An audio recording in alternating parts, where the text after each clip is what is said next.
You wanna give me a countdown still? This Sure. is so weird. Okay. This is so weird to not Okay. do it live.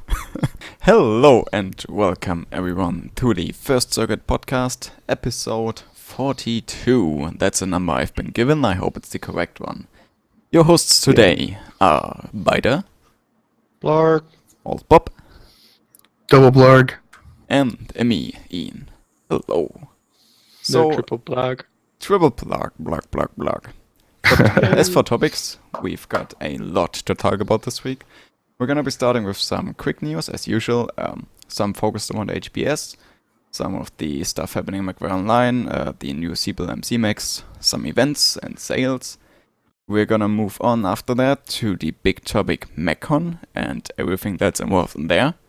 And to close it off, we've got a bit about the future of MechWarrior Online going on.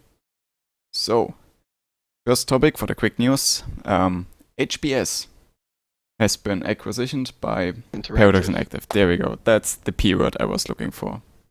Not the other P word.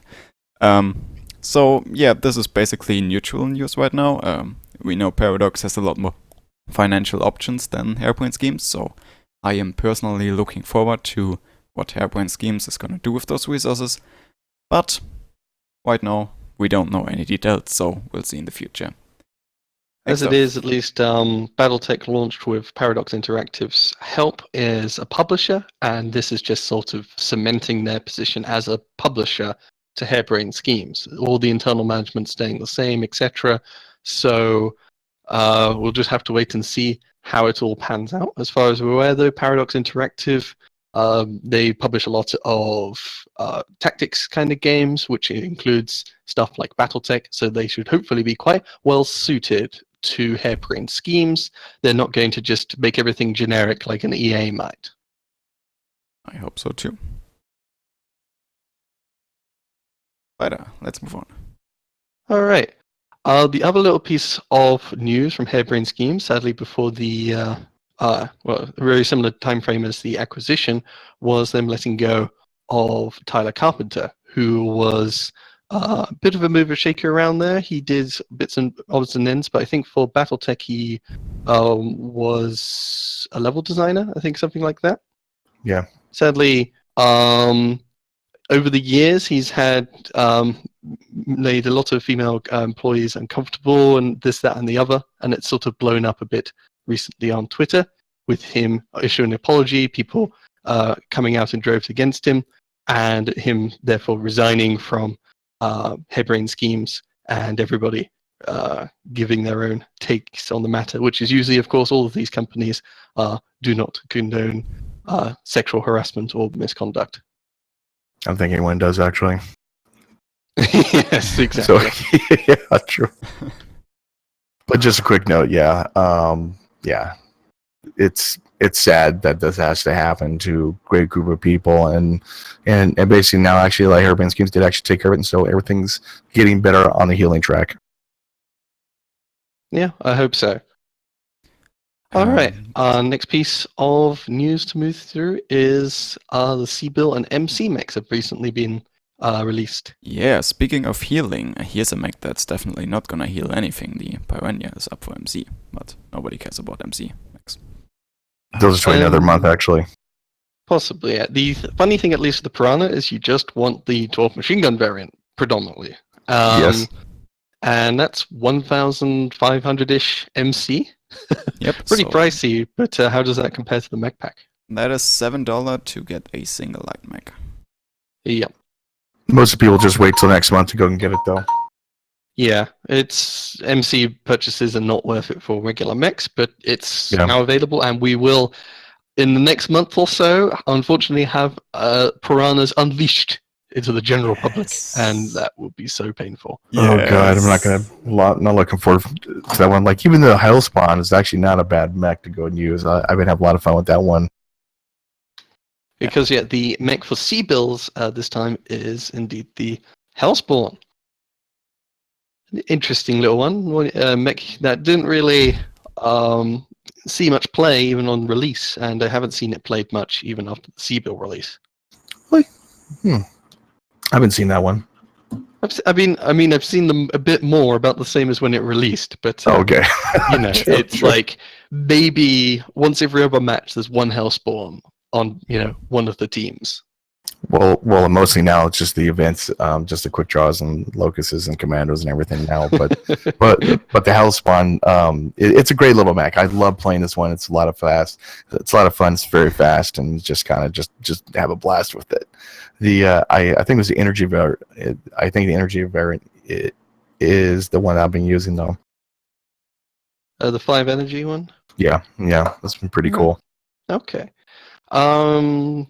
Yeah, for me at least, the big draw for the Hellspawn is it's an ECM mech. It has a very weird shape, which means whilst walking side to side and twisting, you can spread your damage quite well. People are very not used to shooting at this mech. Otherwise, though, it does have a rather wide profile with all its weapons spread all over the place. And predominantly, you have to make a build out of missiles and energy, with it not necessarily having enough energy to be much of an energy boat, other than, that one energy variant. Yeah. And otherwise, it not having much tonnage to use all the missile hardpoints. Its quirks are mild, to say the least, with a bit of personality to each one. It's a quirky mech, and I really quite enjoy it, and it's one of my go-tos. But I imagine this isn't necessarily that much of a pug everyday kind of conscription mech. Yes, Ian? You were going to say something? No, I was just agreeing. And speaking of not everyday pugs mechs, who wants to start the big hornet nest? Start the what? Start the big hornet nest of the MechFest of Champions. Oh, God. Such an interesting MechFest of Champions, the Mech Pack bundles. No, wait. Oh, okay. MechFest of Champions. There's a whole bunch of stuff, but carry on from the thing that Ian was trying to say, at least, was there is an event going on this week. And I think, Sorry. There's an event going on for a couple of days. It's still going on. MechFest Champions, which is making players choose a lot of very commonly picked mechs to get to their C-bills and MC rewards. So it's just a simple do 500 damage in a Locust and a Commando, and you'll get 100 MC and a million C-bills. And that's a similar kind of thing for 3 medium mechs, 3 heavy mechs, and 2 assault mechs. So there's a whole bunch of oddball mechs out on the field, ones you don't necessarily see so much. A lot more blackjacks, cicadas, dragons, quick draws, assassins, victors, and awesomes running around on the field trying to just get enough damage to get the event done. Now, the problem I have with this, so it's like every time they have events like this, it's based off of you have to purchase the mech or actually go ahead and respond upon someone actually doing something in the event. Now, with this one, the same thing. I couldn't do the medium mech challenge because I don't have a cicada, blackjack, or assassin for my alt account. And so I'm stuck in not, am I going to go purchase those mechs? Of course not. Am I going to go and so I can't actually do that event period because of this. So it totally kills it for the new players and kills it for any type of alt accounts that don't have these mechs in question. Now, if they had it for the trial mechs, that'll be fine because you just pick up a trial mech and go run around and do stuff with it, just like the quick draw. I jumped in that. It was kind of fun. It was kind of neat. Basically made me go get a quick draw. But the other mechs, it's like I don't have a dragon. I don't have a couple of these things, and so it kills it for the new players that come into the game. And that's not one thing that I think that PGI should have the events for. And they always do that every single time. I just don't know what I don't know. It pisses me off to do that kind of stuff for the new players. I think what I'd say, at least, this is continuing a trend that PGI has been doing the last couple of months, which is a lot of sales for mechs. Yeah. And along with this particular event, all the mechs that you have to do for the event are on sale. So this is the time to pick them up and try them, and they're trying to get people to play these oddball mechs. In regards to, if you have just started the game, that player experience, obviously, you're stuck with just what you have in trials. You get your bonus C-bills to start with and whatnot, but you only have 3 mech bays to start with. And this gets you to buy more. They want you. It encourages you. Sadly, you have to buy a whole bunch of mech bays for the event on top of all the mechs, which is quite a ridiculous grind for a new player, because at least it's just saying, hey, look, you need a huge wide library of mechs, and they don't necessarily own it. Whereas events that have it just sort of do 500 damage in a heavy mech, for example, means, all the heavy mechs go on sale. They choose one heavy mech, and hopefully they like it and play it a lot and get some good rewards from the event. That's a lot better, to tell you the truth, at least I think. Yeah, across the board, though, it's not just the new player experience. Let's just say somebody has played the game a fair amount. They have 50 or so mechs. That's not a humble stable. But does that mean necessarily they own their dragons, their quick draws, and a rifleman? No. Usually not necessarily. Like, the first 50 mechs people are going to pick up are more often going to be more meta-y mechs. They're not going to pick up these oddballs. Sorry, go ahead. Yeah. Well, I was going to say, like, me and you know, and plus Ian know a lot of players that I'm only clan guy, and that's it. That's even when they get a free like Intersphere mech, they go and dump the mech and take the mech bay because they're my stable only has clans and that's it. Period. End of story. And so like that whole guy is going to get totally shafted through this event, and I don't think that's a good idea. And for new players, like I was talking about, when a new player comes to this, they see something. Well, I can't do that event. Well, fuck it, I'm gonna go play another game. And excuse my language there, but like they're gonna go off and go play, I don't know, like Hello Kitty Island Adventures or something. They're gonna just do something else to go play those games, and that's a bad idea for PGI to do this kind of stuff. You want to include new players, get new players into the game, because this game is bleeding out people like crazy. Yeah, it's at least from what I've seen, there's plenty of people running around with all of these mechs. Oh yeah. It has certainly encouraged a fair number to pick them up and try them, because it is giving 1 million C-bills per weight category or so, and 100 MC. So they are at least giving a big enough incentive to get people trying to work towards this thing. And I will say, at least I like an event much more than just sales, because for me, I already own all of these mechs, and I need a reason to actually use them rather than just, oh hey, the commando's on the sale. I already own one. Well, it's on sale. Yeah, true. Yeah, so it's a mixed bag. I wonder what is prompting PGI to emphasize all these mech packs and stuff. Well, it's mostly buy mech bays, and mech bays where they actually make their money from. I mean, even though they do give out MC a lot, people still would every MC sale for 150 MC for mech bay. I know plenty of people that purchase one or two or like $14.99 packs to just buy as many mech bays as possible, just stockpile them basically. And I think why they actually been having a lot of these sales is because of that. They want to get people because they're trying to get money for MechWarrior 5, or they're trying to figure out something or do something like, I don't know, better servers, who knows. But the thing is though, like I've noticed a trend over the last couple months of just like constant mech packs, constant, this, that, and plus you're getting ready for MechCon as well too, which probably costs a pretty penny to go rent out the space. Yeah, I have no idea necessarily the exact reasons, but there are totally hypotheses. At least for some point would be that with the Battletech release, there has been a slight influx of players, an increase of player amount of players playing about by 10% each month. So with all these new players, you want to encourage them to stick with the game, so you make the mechs a lot cheaper. With this most recent sale, it's going hand in hand with them trying to get people to play or pick up all the mechs that will be used in competitive, which we'll talk about later. So it is a little tied to that. And who knows, maybe they've done the metrics and seen when they do these mech sales, they're getting way more in terms of revenue than when they're just doing stuff to keep players along. True. Like we don't know the stats of it, but we're just trying to make things up, I guess. Yeah. The other part of MechFest, at least, is there's a couple things in terms of sales. What is it? I think there's, if you buy MC, they're doing the usual, you get an extra thingy offer, which is always kind of mediocre. But there's another thing, which is mech bundles, which they've introduced. Yeah, I thought someone actually did a for the mech pack, for the mech bundles, for the light ones is a good deal because of mech packs or something like that. I don't know what he did or something like that. I forgot. I think it was Aaron Rod actually said something about it. Said he looked at the light pack and said it's like you're paying 50 cents or something per light mech if you reduce the cost. Like, so to give everyone to start from the top, you can pick 10 standard light mechs for $20, 10 medium mechs for $25, 10 heavy, etc., etc. And you can only buy this once, but it's basically you could buy a whole bunch of mechs for the price of roughly like a mech pack, a little bit more. Yeah.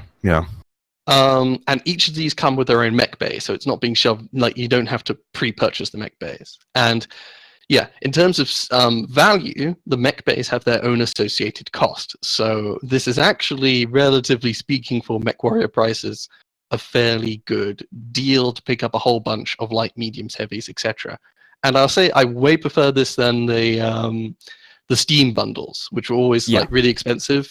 And they like spread out the weight categories, and it was only like 2 special C-Bill variants. Yeah, this seems like a completely better deal. I mean, plus also time-wise too. I mean, you're looking at a C-Bill cost of time ratio cost just to get the assault mech packs. 10 of them is just astronomically high, and like especially if you're not that good or don't have premium time. And looking at these, like you pick up 10 mechs, like, oh, I'm gonna get 2 annihilators, I'm gonna get some king crabs, I'm gonna get an atlas, I'm gonna get all these different mechs that literally would take you forever to go do, like normally. Yeah, I mean, we have way more things to cover this time, and I hope someone like Color Joshi covers it. But like, imagine if you get the assault pack, you pick up 10 executioners, and you sell the lot of them. Is that a very good value amount of mech bays and C-bills, particularly? Ooh, like that's a good question, actually. Alleviate your initial grind. That's a good question, actually. Well, obviously, you want to pick up maybe one, if you really want an Atlas, you pick up one Atlas 9 executioners, but those executioners are going to sell for a pretty penny. Very true, very true. But looks like all the mechs are actually inner sphere mechs. All right, so it has to be only inner sphere ones, because that is a big thing for the value, because at least a lot of the inner sphere mechs, of course, you have to buy double heat sinks and all that stuff. So even if you got 10 mechs suddenly in your mech bays, you have to kit them all up, which requires a grind. Yeah, exactly. So basically, I personally see 2 big use cases for these mech packs. The first one is obviously new player experience, to save some time, get the mechs. As mentioned, you do have to skill them out, but I still think you can get some really good mechs, especially in the medium bracket, for a fair price. The other use case would be for experienced players that only have their meta mechs in the bay, who now want to play competitive play. Like, they would just go in the mech packs, pick the mechs they want, and then they should have the C-Will to skill them out. Mm-hmm. Yeah, but the problem is the competitive play is different this year, so it's, they're not going to be able to do the meta builds like they normally do, or the easy buttons. Yeah, that's why they would buy these mechs, because these are mechs that come stock. And since you would play them stock and competitive, that's kind of what I'm saying here. But that's something we're going to talk about in a few minutes. It's a different model, and it's an interesting way to incorporate past stuff. And I'm interested to see if we'll see more of this kind of stuff in the future.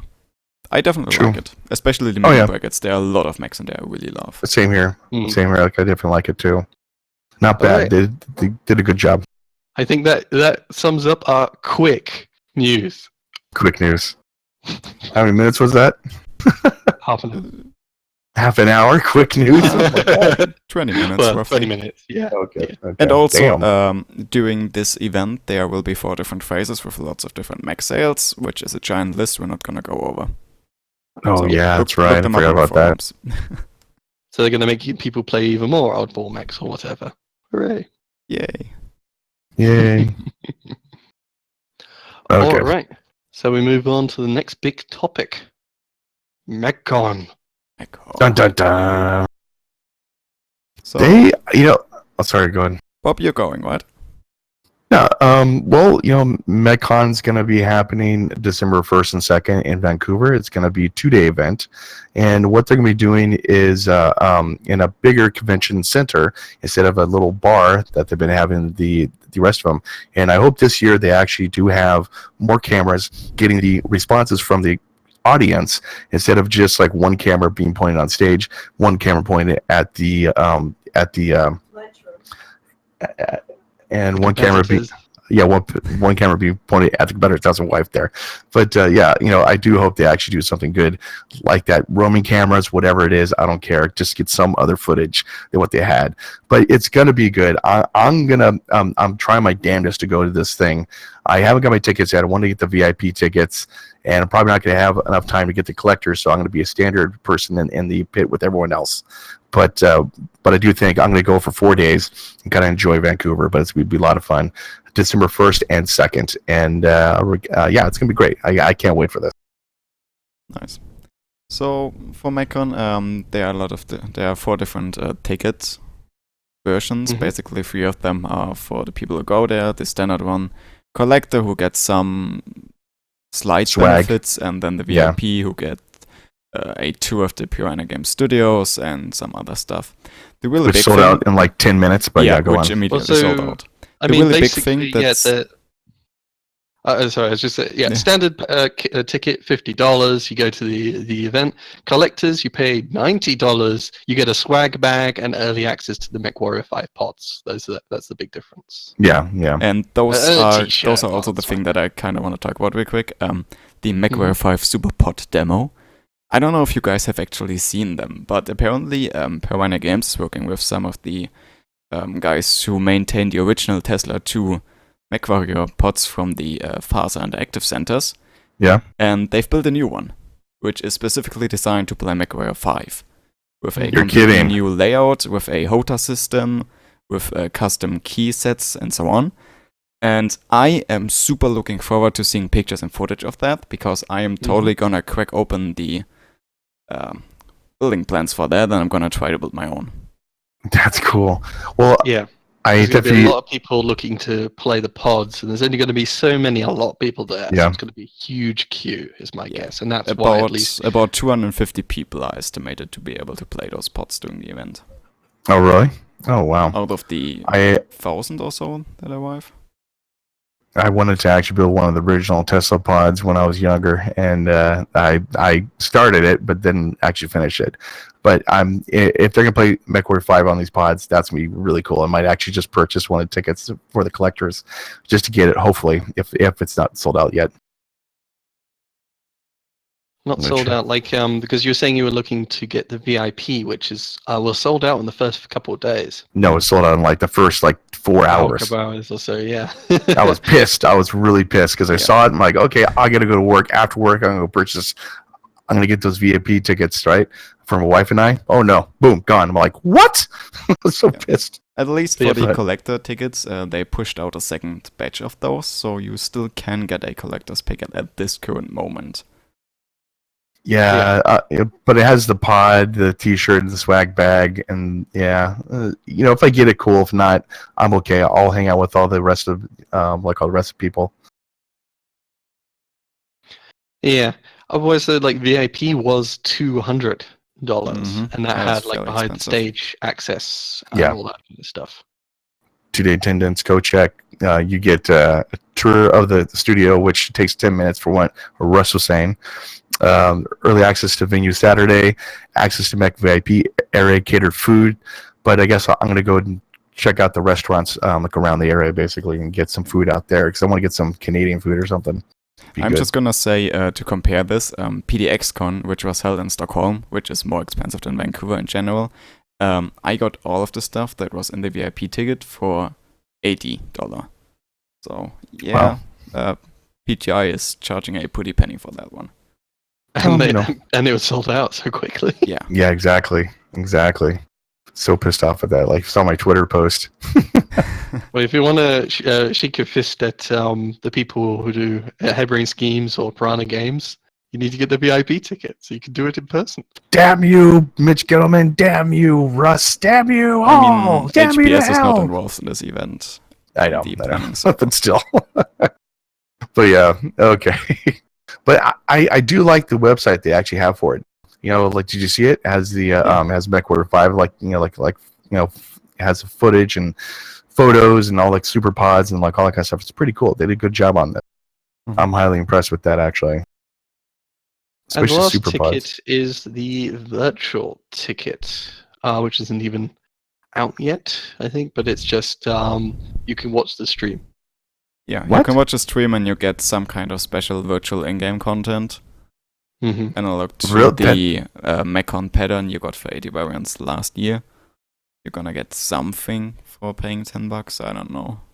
Yeah, though we don't know. Yeah, they haven't come up with that yet, Yeah. or they're keeping it. Basically, it would be dumb to pay $10 now. Yeah, and the thing is, I feel at least with this, well, you can't even pay it right now, but with the virtual watching thing, that feels like it should just be rolled into the other thing which they're doing, which is the tournament supporter pack. Yeah, Mm-hmm. yeah, that's what it should be. Why are they charging to watch stream? That doesn't make any sense. If you support the tournament, you might kind of want to watch it at the end. Why do I have to pay twice? No, no, no. The whole thing of if you don't purchase this, you can't watch MechCon. No, you can still Well, there's watch going to it. be people streaming, restreaming it and whatnot anyway. Yeah. So the virtual ticket is just for the MechWarrior Online in-game content. Oh, okay. Okay. But yeah, for some reason it's separate from the supporter pack, which gets its own benefits and stuff. Yeah, yeah. So to wrap up with the tickets, they are slightly on sale. They knock off $10 before the 31st of July. Yep. Not bad. Yeah. So it's if you're thinking of going, you have this month and next month to get scrap all your money together and afford the ticket, and you'll save a little bit of money, just a little. You Get your save hotel enough rooms to buy quick too, by the way. half a light mech pack. So the tournament pack, the supporter pack for $10. Have you heard the sounds for them yet? Nope.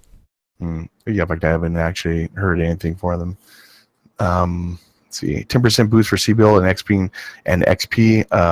Then you get a tournament theme standing, mounting, and hanging copycat items, benefactor decal, which I have one from last year. I haven't used it yet, and the tournament supporter titled the benefactor, and tournament theme badge for $10. Now this is actually worth it though if you have a I think it was like 90%. You could have the premium time, the mech itself for like 30%, like Hero Mech, and then this. I mean, that's a good deal, if you're trying to actually make some C-bills. So all the titles, random bits of tat they throw into the you can put in your cockpit or whatever. It's all kind of But the bigger draw for any of the supporter pack, just like last year, was you get the boost to all your XP and C-bill earnings, and you get a whole bunch of extra C-bills and earnings from events. So if you're a person who's playing the game a fair bit, and at least you come back for all the events, you're getting a good return on investment. Mm-hmm. I mean, I like it. Like last year was great, man. Saved so much time. This year it's not as good as last year. So this year you get 250,000 C-bills for each in-game event you complete, whereas last year you got on average 1 to 2 million per event, in addition to the regular rewards. But it's still a good value. And there's times like it gave double the reward or whatever. Yeah. Like, you get a Warhorn with this. Well, if you're a supporter, you get another Warhorn. Basically, it's the same rewards, but it's another one. You double it. Yeah, I just remember that one event where I got 6 extra million C-bills just for having the pack. And I was super mad that I didn't buy the pack. Yeah. Oh god, yeah. And they're going to, as we mentioned, give some kind of reward like the camo scheme, but we don't know what yet. Hopefully, it's a very fancy badge that I will forget about. Or a title, because we all wear our titles so proudly. Kafka. I don't even look at titles anymore, man. It's like, what the hell? They need to change that too. They need to do something with that. Yeah. Because like I don't really care if like you're like what's some of the titles that they have. Like this tells you how much I pay attention to the titles. But like what type of title do they have? Like they're basically from Firebrand or something like that. Yeah. It's just like, you don't really care. The only title I care about is the founder title, which is the one I'm sporting. So, yeah. Well, there you go. True. So what's next on our agenda? I'm just one thing is on the about section, just to cover all the bits and pieces that will actually be at this con since we're talking about it. As we mentioned, yes, there's the MechWarrior 5 Superpod experience things. Only so many people are going to be able to get into those. You pay more to get there sooner. It says MechWarrior 5 single-player demos available for all attendees. Yep, that's with That's going to PCs. be separate computers, that you can play it on. Yeah. Obviously, there's the championships. Woo, that was fun. Yay. Same map. Solaris 7 demo stations, 1v1s and 2v2s for prizes. That's not bad. So you can take part in those competitions. They'll do, of course, presentations on MechWarrior 5, new stuff to MWO or whatever. Battletech. It says developer talks from Piranha Games, Harebrained Schemes, and Catalyst Labs. Yeah. So that was why at least I was under the impression that there would be some Harebrained Schemes presence. So they'll talk about Battletech and maybe the DLC or whatever coming out. Probably so, yeah. Developer meet and greets with autograph sessions. I might bring, if I can find one of my old Battletech books, like the first ones, like the reading book. But what's that one, the first book that came out? Crap, I don't have it around here. For the novel? I'll bring that one, get it signed, like why not? But yeah, man, that'd be kind of cool to go get it signed. Absolutely. Can you sign one for me? Sure, man. Like I'll bring a whole box full. I completely forgot to bring my novels to BDXCon. Oh well. Merchandise, prizes and giveaways, which is kind of cool. Like I know they had going to, of course, be they have to do their own Sun Spider T-shirts or whatever because they don't have the license to use any of the the designs. At least they didn't last time, right? Yeah, they didn't last time. Like probably Harmony Gold will actually like drop their lawsuit or something. Or lose. Hopefully they'll lose. I think that was being settled in the end, wasn't it? But I haven't heard the exact details. I think it was only for like Harebrained Schemes, though, to tell you the truth. Yeah, Harebrained Schemes was already in the clear, but I thought Piranha Games is going to pay some money to get rid of this problem. Yep. It's like, get away. Get away from us. Buzz off. Buzz off. Here's some money. Go away. Prizes and giveaways. Then you have MW, Twitch, and YouTube personalities. I don't know. I might be in that, hopefully. Hopefully I'll be on there. Meet fellow MechWarrior and Battletech fans, which is obviously that's going to be everyone there. And Battletech Tabletop. I'll be playing some of those games. I'll be in fact, I plan to stream during that too. Like I'll have my phone and go and stream some stuff for you guys and say, hey guys, how's it going? So it's mostly the same kind of stuff as last year. I'm not sure there was so much, like, obviously, MechWarrior 5, you couldn't play there. There's not going to be a MechWarrior pods, so that's an addition. And I think Solaris doing the whole competition thing as well means there's a lot more stuff to do there, whereas I feel like the first year was sort of, you go there and you sit around and watch the competitive people play and watch a couple of trailers. Yeah, true. And drink some expensive beverage. Yeah, what, $4 so for they soda? are going to have like for catering. What is it? I think they're going to have buffet tables, wasn't it? I think. Yeah, basically pay some money unless you get the VIP ticket, which you can't get anymore. But like I'll probably just go outside and get some food because like usually like catered stuff, it's crap. It's not that good. Yep. So I'll just go outside and go get something. But still, like it's gonna be fun. It'll be good times, and I'll get something signed for you, like Ian, and send it off to you. Good. So, next topic would be the super exciting World Championship then. Ooh, I was so fun watching all the sniping last time. Yay. But this time it's gonna be different. They're gonna have to have skill. They're gonna have to use skill instead of instead of Mega Mechs. Well, things are different. I'll say that at least because reading up on the rules about the tournament, they are changing things up. It is going to be stock mechs only, and not only that, it's very early in the timeline. Was it 3039? 3039, yep. The Ronin War. So there's no clan mechs. There's no clan stock mechs you can abuse all those crummy and the spear mechs. No, it's all just single heat sink, standard structures, standard armor mechs as far as I'm aware. Surely get it out with SRM2, LRM5, AC5 medium laser loadouts. What are they gonna do? Oh god, RJ had a conniption fit on one of his videos about this. I do see their point though, as far as like it's not really championship type thing, but I think Russ's Twitter account was saying that he wants to liven it up in the gameplay like itself. And so basically the skill is what's really going to actually determine who's going to win this game, and not basically to have the best alpha sniper build. Well, so it's going to be interesting. In Russ's Twitter, he said it's getting a bit samey, guys, and I can't necessarily disagree. It was boring. It was really boring to watch. Yeah. And there's also one more thing that's gonna determine the outcome of the championship, which are skill tree and consumables. And quirks. And quirks, yeah. But on the Rust thing, just quickly, he also said he thought it would appeal to a wider, beer drinking audience, rather than the very brilliant sniper fest that we got to enjoy the last 2 times. I mean, I'll watch it, drinking beer. I have no problem with that because I love stock builds. I love that kind of stuff. So it's perfect for me. I'll watch it and just see like the teams just falter, but it'll be fun. I like having the mechs not having such ridiculously high performance with the stock builds, meaning the fights actually take a lot longer. It's not so much, one with one really powerful alpha strike. Someone walks around the corner and, 3, sniper builds, just churn off his armor, and, that mech's basically out of the fight. With stock builds, there's not very much that can do that at all. But you will see, though, a lot of stock mechs will be used that have like armor quirks or structure quirks and stuff like that. You'll see a lot of the same mechs coming out constantly instead of like the I don't know, like whatever like dumb mech that's out there. Like I don't know what other dumb mech is out there, but you will see like the same mechs come out there. Like Dwarf Mech can take on a whole lance of the mechs, just by himself pretty much, and you will see that kind of stuff going on.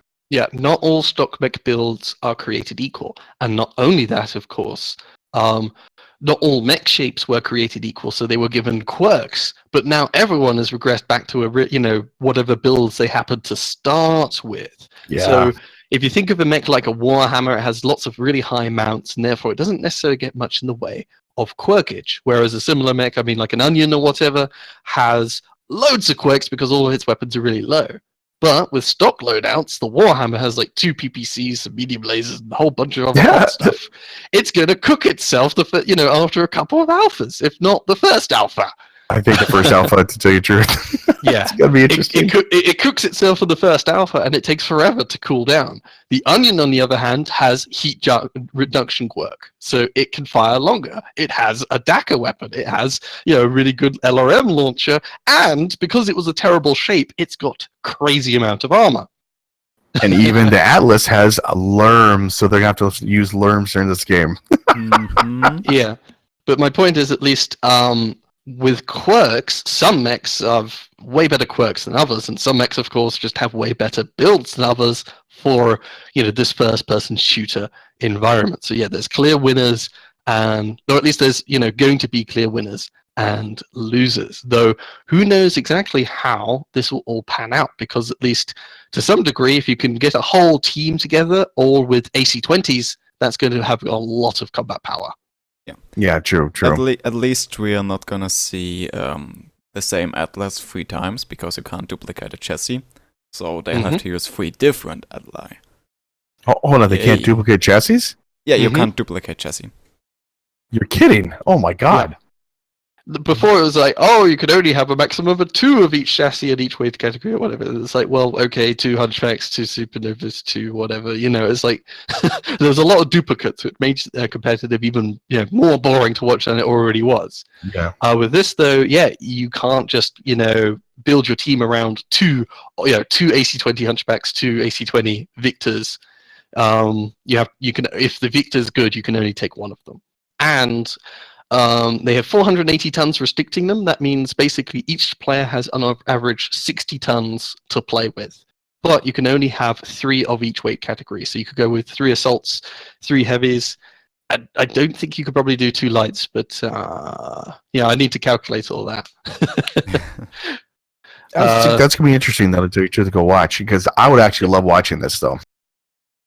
I would actually sit down during the whole con and just wait to watch this. The other one was just boring as hell, but this one is going to be skill, and this is what's going to really determine who's going to win the game, and not just we'll also probably pick your mech as well too, but skill in general is what's really going to win this tournament. Yeah, but also skill on how you place your airstrikes, because that's a thing here. Airstrikes, artillery strikes are still allowed.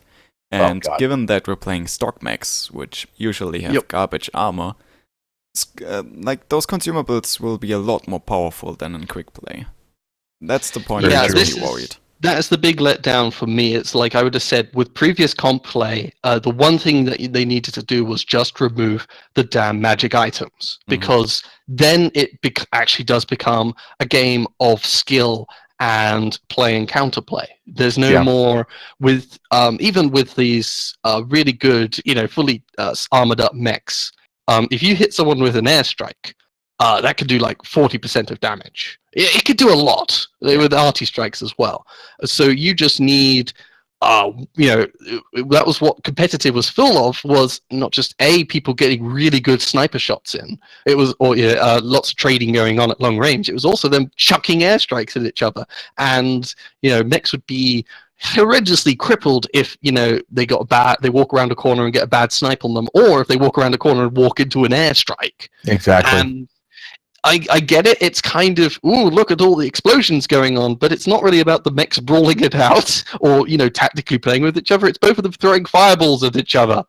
Flamethrowers. And with the stock mechs, a lot of them are going to be they're not going to be fast. They're not 80 kph clan mechs. A lot of them have really crappy engines. So strikes, in my guess at least, is strikes have a big part to play. But not only that, a lot of stock builds have really crappy heat management, but you've got mana potions. That just alleviates all of your heat management problems, at least for a short while as well. So true. You're talking about skill, Bob, but consumables are still in the game. And consumables were the biggest damn problem, in my mind, to the legitimacy of skilled play in both just pug play and competitive. Well, it's a huge factor though. Basically, as far as like most of the time you see the alpha strike meta super duper builds come out. It's not much skill involved in. And so with this now, you're actually just like you were talking about. You're looking at low armor and like a small engine, firepower, heat management, and everything else. So you actually have to have skill in managing all these different things instead of just alpha. And this is like, you make one mistake, you're gonna die. Your team, you're gonna let your team down. And this is one of the things that I think is gonna just set this off to the roof of people wanting to actually go watch this. Well, that's what I'm just saying there, at least. The thing is with these huge alpha builds is they are able to pull out the stocks in a desperate situation where a brawl is going on, because they have a mana potion, they have a cool shot. So it doesn't really matter about your heat management. Just click the button and keep shooting, and they still get hot and they have to wait for the cooldown. But it's just heat management was cheesed by cool shots, and now because heat management's more difficult, you cheese it with cool shots. It's still not a game of skill, in my opinion, and it's still not that legit, because it has got these quirks, these skills, these consumables, all of which are just messing with the balance all over the place. But it's going to be better though. It's going to be much better than what it used to be though. Basically as far as like the heat management for like all the different mechs in the tournament. So like, they have mana potions. They got those cool shots going on. Don't get me wrong, but literally it's not going to be as effective as it is with their alpha builds with the super duper heat management and the cooldowns and all that kind of stuff.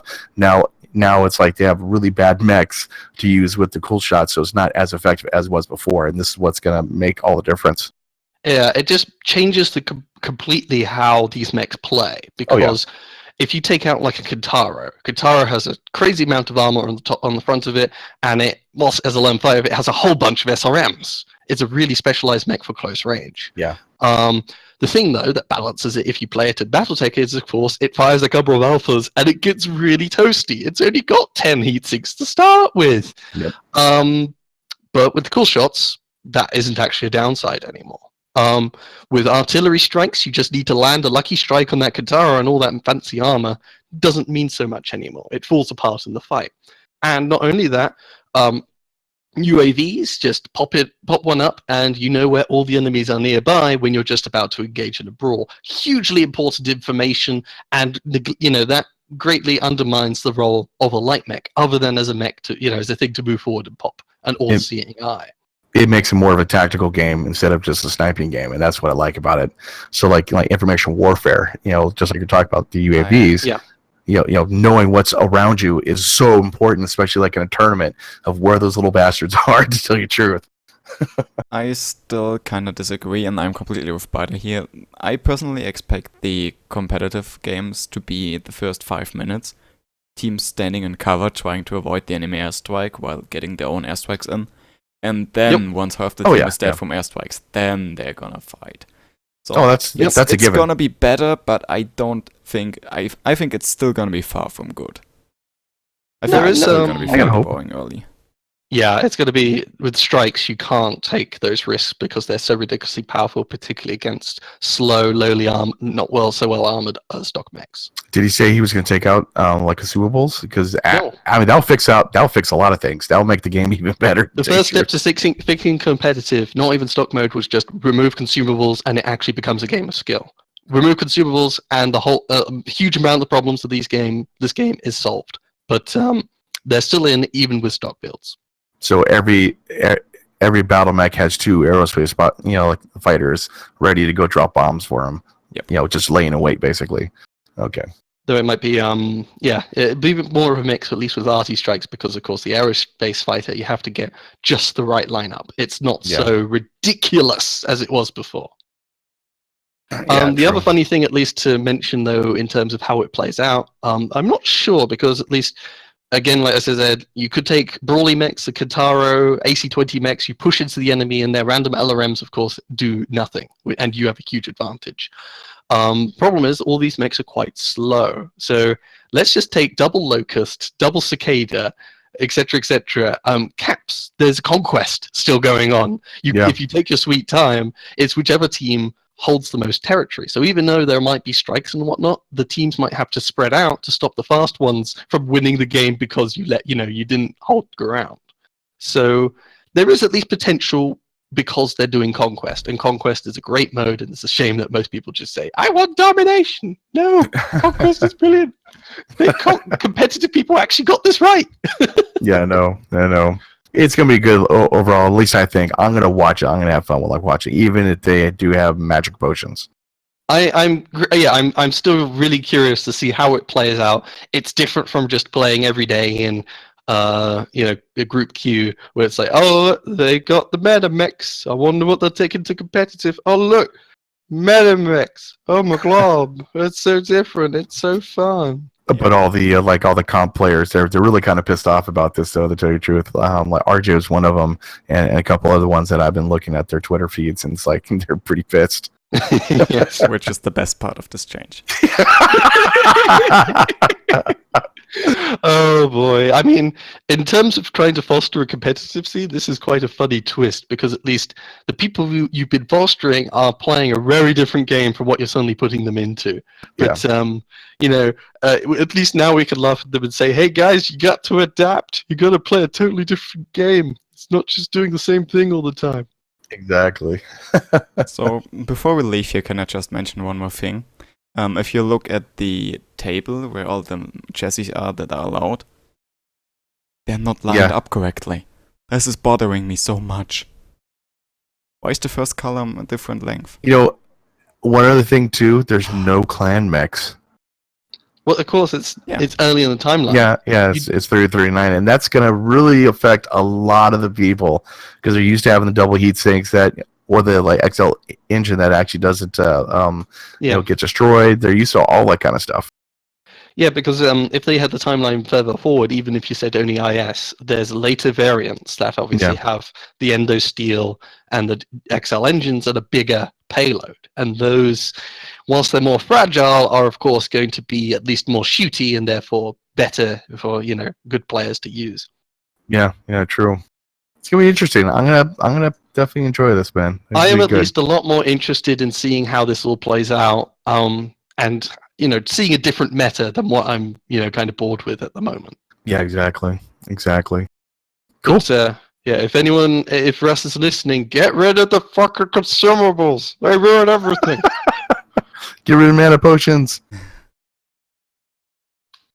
Okay, so what do we got next? We got the roadmap. Oh boy. All right, yeah, so that is MechCon, and PGI has also released a roadmap for the next few Yay. months.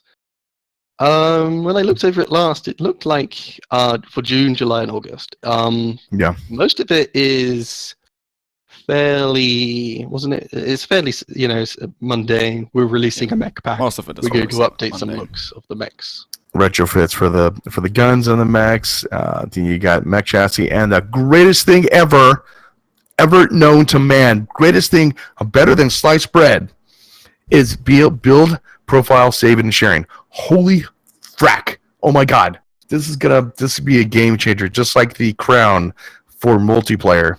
This is gonna be the game changer that's actually gonna excel MechWarrior Online into the goddamn of Doom and stuff like this.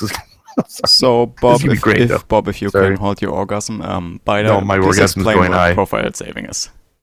Well, okay. The important thing to say first, I would say, is there's a big patch coming this month, isn't it? June, Yes. in a couple of weeks.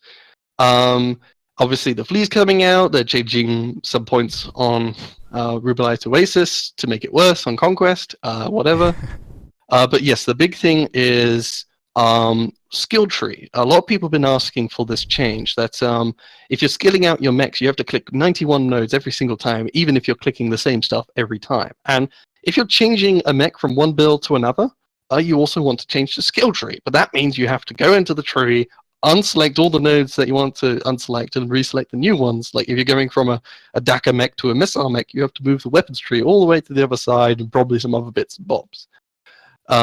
Being able to save your skill tree means you just need to follow your own template. You need to just say, okay, I'm going to switch to the missile loadout now. And that'll save people a lot of time and effort from clicking on nodes. And also the other thing that's added in this, you can export your loadout and skill trees and share them in-game. So they're probably going to be some kind of link, which is, in my opinion, really cool. You can basically copy a link from somewhere, paste it in your game, and you're going to have the build loaded into your mech lab, and then you just need to buy it. So that's really cool. Yep. I'm gonna I like. Oh, I love this. Is like this is what made me actually stop playing Solaris, because I had to change from my quick play build to my Solaris build, and then switch everything out, and then sit there for like 10 minutes, just doing this kind of thing, and then I play Solaris for like an hour and a half, and then okay, screw it, I'm gonna go back to quick play with my favorite mech. It's like, oh crap, I got to go change my Solaris build to my quick play build. So this will make it so much better for me just to go click, I'm done. I'm gonna go and do it. This saves me so much time, and plus also, like you were talking about, is sharing the builds, because like we also and like we share the builds like at Discord. We're like this, but now it's just boom, it's just loaded in, boom, done. You're good to go and kill mechs, and this is great. This is a long time coming, and I have to say kudos to them for actually implementing this. Thank you so much. Yeah, for someone who I share a lot of builds with people online, and I usually don't give skill trees because I just say leave it up to your own personal preference, and I think that usually mostly retains. But people say, "Hey, what kind of skill tree you got on it?" I have to go, let me try and patiently explain the little details of my 91 skill points that I've allotted. It's such a hassle. Or even if you're just sharing it via screenshots or video, it's wide big tree thing. It's just so inconvenient. It's basically 4 different screenshots in order to share it. Yeah. Or you have to zoom really far back and say, just squint. You can roughly see what that is. You're gonna see it. Other changes, though, at least next month, will be just mentioned quickly is Solaris they'll be able to do events for Solaris. So just like with faction play, they can try and poke people to doing their different modes. And they're called food pellets. Yeah. That's good, because at least for me, I haven't really picked up Solaris after it launched, because I, like a lot of people, just played with other people in group queue all the time. Yeah. And it's neat. I kind of like it, but I'm here for the group queue. That's why I've been here for a while. Yeah, true. That's what a lot of people have been talking about. It's like they're there for a tactical game, and the 101's cool. It's a good idea, don't get me wrong, but it's like I want to go play with my friends, type thing. And in terms of gameplay balance, at least we aren't seeing anything in regards to the laser changes they were proposing, but they're buffing up single heat sinks in preparation for all the stock mechs. Yes, just a little. This will help anyone who wants to do those gimmicky single heatsink grasshoppers. Grasshoppers, like my one, yes, the old Bob. Thank you. And the other interesting one that affects all the mechs will be changing the ammo per ton for autocannons and missiles. Mm-hmm. Have you heard like what they're going to do for it? Like a 1.5 or 1.2 or something like that? More? So I think they're upping the amount of ammo in them, which is something that's been kind of needed for a while, because the issue with equipping SRMs or a lot of the DACA cannons has been ammo per ton or damage per ton even. Like if you equip AC2, each ton of ammo only gives you 150 damage potential, which means if you're planning to do a long fight where you're spamming a lot of ammo downrange, you need to pick a lot of ammo to be able to feed that thing, which means a lot of the times people just don't bother with a lot of the DACA weapons. AC2, AC5, AC20, particularly like the Innisphere AC20 is, not exactly got much love right now. Yeah, and there's not much reason to pick it, at least because you have to take so much ammo with these things to be able to use them for a reasonable length of time. So just upping the ammo amount, this has been something people have been suggesting. When people talked about the unfunding of MWO, they said, let's just make it so all the DACA has at least the same amount of damage, like 200 damage per ton, at least. Because the AC10 has that, but not the AC2, AC5, etc. So why take the smaller ones? The smaller ones are way more ammo hungry. I think I take a lot more ammo than I should, though, to tell you the truth, because just in case I never would be in a situation where it's in there like I have no ammo, I can't do anything now. I never want to do that. Yeah. And now you can take out 1 ton and add an extra standard heatsink, which is more efficient. Oh yeah, definitely a standard heatsink. Yep, exactly right. Yeah. I haven't been seeing too much, as I've been saying, I haven't seen so much of the DACA mechs and missile mechs lately, at least just because, you might as well just use your double mana potion and laser vomit. Well, there are strengths to them, but they run out of ammo, and that means you have to, it just adds to the inconvenience. So this will help a little with those who like to, not use point-and-click adventure weapons. Point-and-click adventure weapons, nice. And so we got July. New Hellfire mech, obviously the retrofits for the 10 classes. More bolt-ons. Have you seen any bolt-ons like in the gameplay? Because I haven't seen anything. I've seen 1 or 2 in Solaris. I haven't seen them in quick play. Yeah, basically quick play. I haven't seen nothing, man. Oh well, I had thought that was gonna be like Armageddon for like BattleTech, but or like MechWarrior, but I guess I was wrong on that one. I haven't seen nothing in like 2 or 3 months now. But okay. Let's the see. weird thing that happens in July is the Solaris seasons are going to get reset. Which means you can get your rank 2 and rank 1 supply caches super early, super easy starting in July again. So, okay. That's interesting. As I said, it's most of the future patches, at least in this roadmap, don't give that much in the way of details. So there is a mention here: build profile saving and sharing improvements. So they're going to just tweak the skill tree stuff. I mean, let's be completely honest. It's PGI. That feature's going to be buggy as hell when it shows up. Yep. Allowing players to try imported mech loadouts using testing grounds. That could be kind of cool.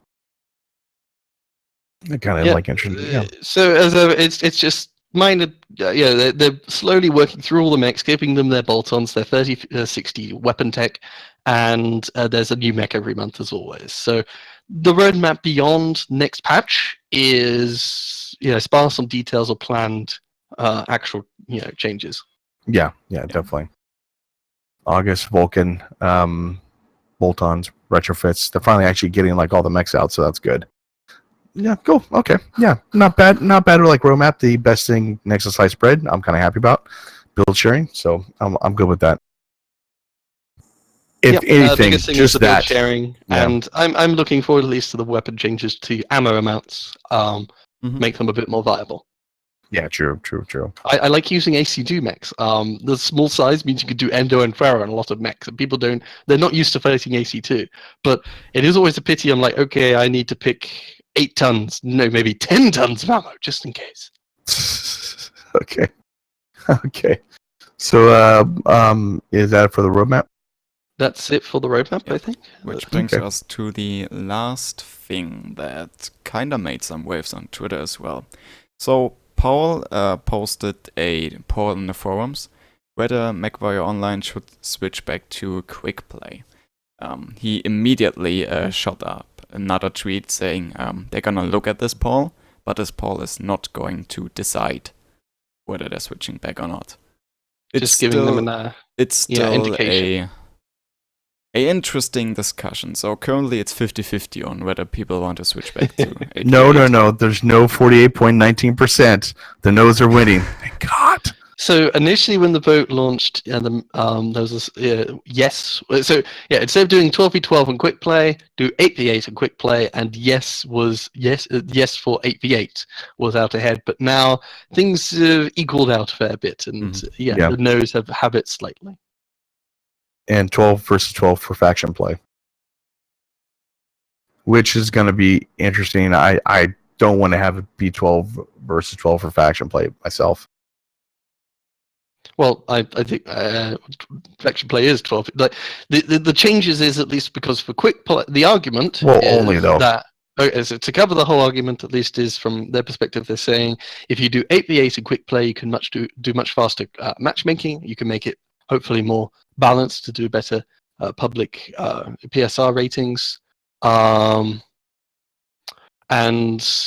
the game will have better performance because you're not having to load in as many mechs and builds and paint schemes, etc. So in the case of like a dwindling player base, making sure people still get matches quickly, making sure people have good performance when playing the game, it all does actually make a fair amount of sense. And it does. 8v8 will play differently to 12v12, at least for those who don't necessarily want to be at the big, huge engagements and it be a bit more personal. Your personal input will have a huge impact on the team, or at least it will be an eighth of the team rather than a 12th. That is more attractive to them. Well, the problem is though, like you have one disconnect, and literally like instead of a 12 versus 12, one disconnect, it's not as bad as an 8 versus 8. So one disconnect or one guy running around doing whatever he's going to be doing, or having a bad meta build or bad something else, the salt is going to be increased. Basically, you're going to be sitting there, and the effectiveness of your team is going to be drastically reduced. And so like an eighth of your team is now gone because he got disconnected or he's running off and doing something. So you're looking at it's just the gameplay. I think is like I said, it's gonna be quicker. You can get in games a lot more, but you're looking at a lot more effectiveness of one person being effective in the game, and the salt is just be astronomical. Yeah, and another thing that Paul mentioned that I feel is worth you mention here, there are more drawbacks to 8v8. It would mean for them to change up the UI, which would be probably a good thing, but also the matchmaker economy, game mode adjustments, map adjustments, etc. So it would be a lot of effort for PGI to actually switch back. In 12v12, there's a lot more components for you to destroy, kill assist to take part in, etc. Oh, okay, yeah. So your effective C-bill earnings will go down because you're doing shorter matches and there's more time in between loading into matches. Yeah, true.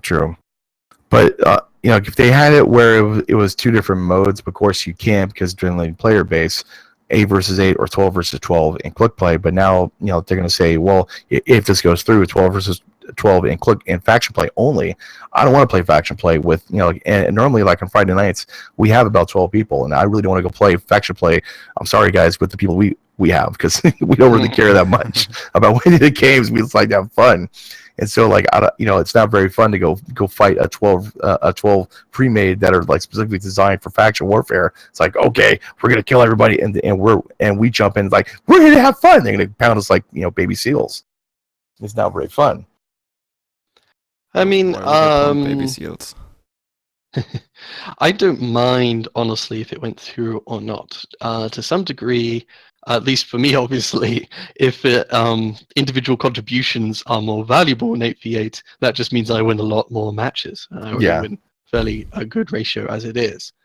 So for me, I'm fine with going 8v8, and to some degree, I would say like it will give every different scale that you're kind of interested in, there is a mode available for it. So you've got 1v1, 2v2, 4v4, 8v8, and 12v12. Whereas, without 8v8, you've got kind of a big gap between 4v4 and 12v12.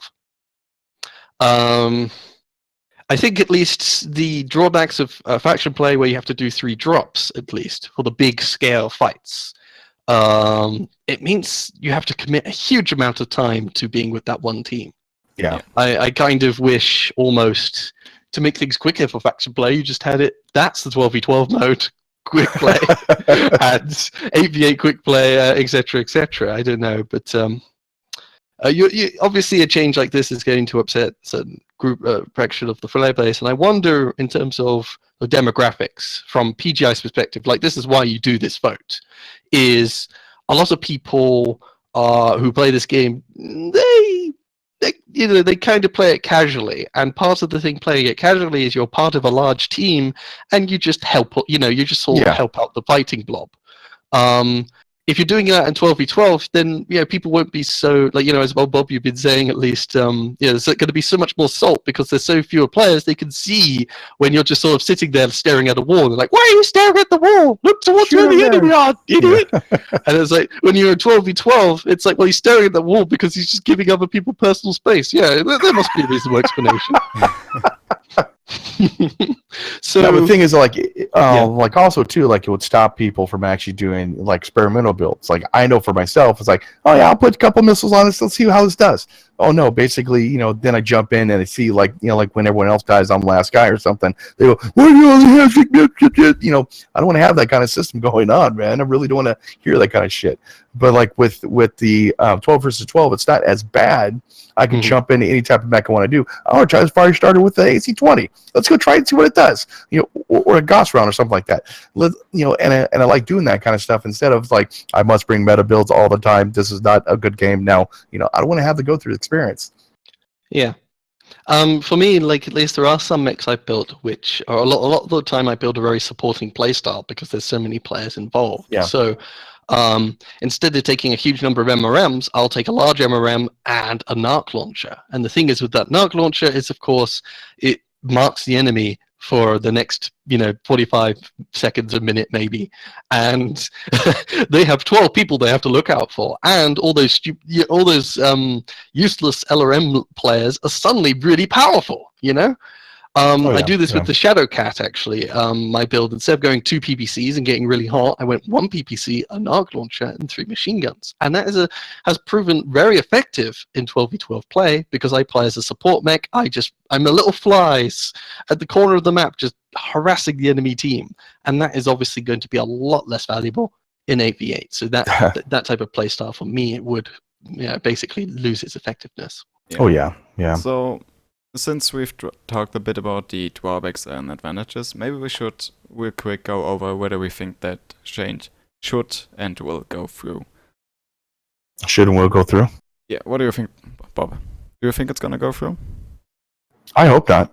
Basically, I would take a really good look at MechWarrior Online and go, do I really want to play this game anymore? Because like, I stopped playing World of Tanks because of the simple reason of the toxicity being toxic, or the toxic community in the World of Tanks. And I love the game, but just people are total asshats. And with this, I think it's just going to increase it. And so I'll probably take a good look and go, I think there's other games I'm going to go play. Mm. So, Bida, do you think this change is going to go through? I think there's plenty of pushback from the community. It's very split on the issue. The game will play differently. I think the game basically will mostly be the same, at least from my perspective. A lot of the points people make are about, how game balance, sort of, if you lose one player, I'm not necessarily always very fully convinced by those. It seems to me, at least, even if you're in 12v12 and one guy disconnects, every mech counts. Every mech still counts. So, like, there's times where I say, the enemy are down by 3, let's push, and you just steamroll them. And the snowballing effect, to me, seems to make a lot more sense when you have a larger snowball. And the issues of a critical mass of mechs accumulating are much greater in a 12v12 rather than and 8v8. So I think at least I would totally not mind 8v8, and for the longevity of the game, if the community was accepting to it, 8v8 does actually make quite a lot of sense. Quicker matchmaking, etc., etc., and having different buckets for completely different scales of gameplay makes a lot more sense to me. So I don't think PGI is going to implement this change, mostly due to the fact that the community is apparently perfectly split on the issue, and they would have to invest resources to do the change. So I think this is not going to happen at all. Oh, well, plus you got to redo all the maps too, because the maps are designed for 12 versus 12. Yeah, so my personal opinion, I don't think this is going to be a thing. Yeah. Oh well. If it's not going to happen, cool. I like 12 versus 12. More stupid stuff. I'm happy 8v8 or 12v12, honestly. Well, let's say sorry, go ahead. Yeah, it's a pity though. At least, as I said, you do faction players just 12v12, and quick relay drops now is 8v8. And for me, that's like, oh, I could do 8v8s and try a different playstyle. That'd be fun. Yeah. Well, let's say basically oh my God, Biter just disappeared. Now we're one out of, we have 7 mechs now. So that's a huge gap. Well, something if Biter disappears, we've lost the game, period. I mean, yeah, it's like, oh no, old Bob has disappeared. Don't worry, guys, I'll win it for you anyway. Exactly. See. Okay, I think, and that would be, at least for me, that's kind of the fun of an 8v8. Whereas 12v12, I have a much larger wall of mechs to defeat personally. Okay, I think we're done here. Okay. I think so as well. Alright, everyone. This was interesting. You have been listening to the First Circuit Podcast, episode 42. Your hosts today were Biter, say goodbye. Clark. Old Bob. Goodbye. Hello. And myself, Ian Joseri. Goodbye and see you around. See you later, guys.